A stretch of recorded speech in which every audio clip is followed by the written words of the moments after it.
Stephen Covey believes that the ability that people will never lose in their lives is the ability to choose, right? No matter when and where, as a person, you always have the space to choose. So we actually always have the right to choose. When you feel that you have been forced into a corner by others, when you have to slam the table, get angry, and hurt some people, you have given up your right to choose. Let me explain this more clearly. Take the example of chasing a snake. If you are walking in the grass and a snake bites you, would you chase the snake with a knife? A normal person would say that I would not chase a snake, so I would definitely save myself, right? I would cut the wound, squeeze out the blood, and shout for help. This is the right way, right? But think about it. Have we ever chased a snake in our lives? Have we ever chased snakes as we grew up? What is the falling snake thing? You are driving by and someone comes over and bumps you. What do? You pass him and bump him again, right? Then he bumps you and you bump him again. Later, two people get out of the car and fight. Did you plan to fight with others when you went out today? No, then why did you fight? Because you were decided by that person. Because you have no choice. You think I have no choice. I have been challenged, right? No choice. Then can you choose to say that he bumped you and you can ignore him, right? He bumped you and you went your way. Because your goal today is to go your way, not to compete with him, right?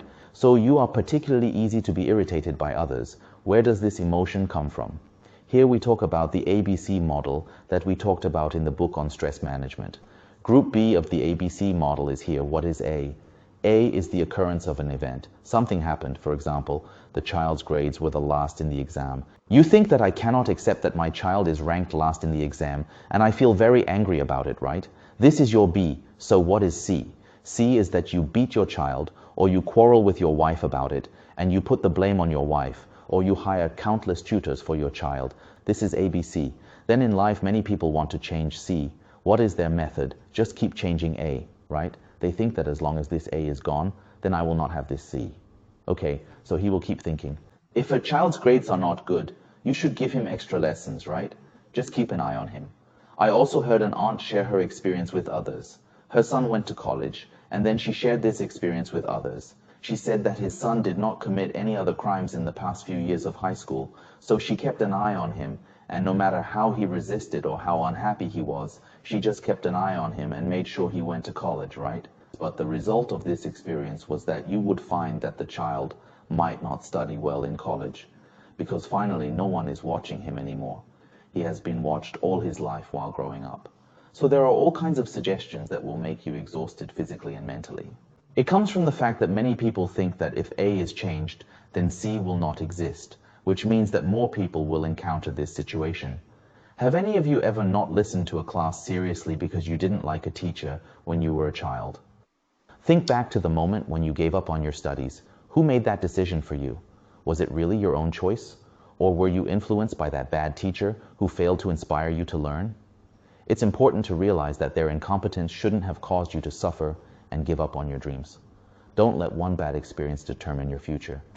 To achieve a better future for yourself, you must first believe that there is always a possibility for better choices. Once you embrace this mindset, start asking yourself, how can I improve? How can I do better for my family? How can I do better for my child? How can I strengthen my relationships?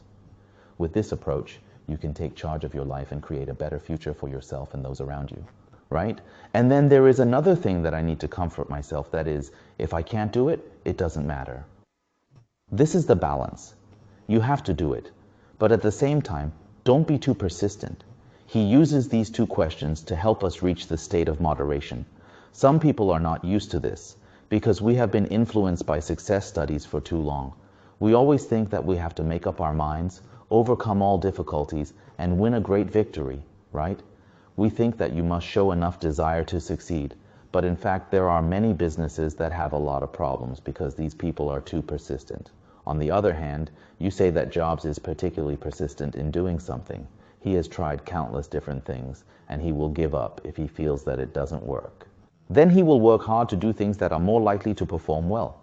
This flexibility is very important. So if the first product fails, I will not do it. I must continue to make this failed product. As a result, there may be no Steve Jobs today. So what should you insist on? Are you insisting on the dream of starting a business? It is the dream of changing the world, not insisting on such a strange product. You must make this product, right? Okay, So the fourth way of thinking is to emphasize again how to do it better, and it doesn't matter if you can't do it. So how can we integrate this into our lives? Okay, let's go back to a life scene. You are angry or you are worried and you can't sleep. What should you do at this time? The first step is a total of 4 steps. The first step is to first reflect on why there is C, why I can't sleep, why I am so angry about this matter and can't eat. Okay, what should I look for when I reflect? Look for your wrong B, right? You need to examine them from 3 perspectives. One is about yourself, one is about others, and the other is about the current relationship and situation. When it comes to my perspective, I believe that even though I strive not to be easily offended, I cannot help feeling insulted when someone hurts me with their words or actions.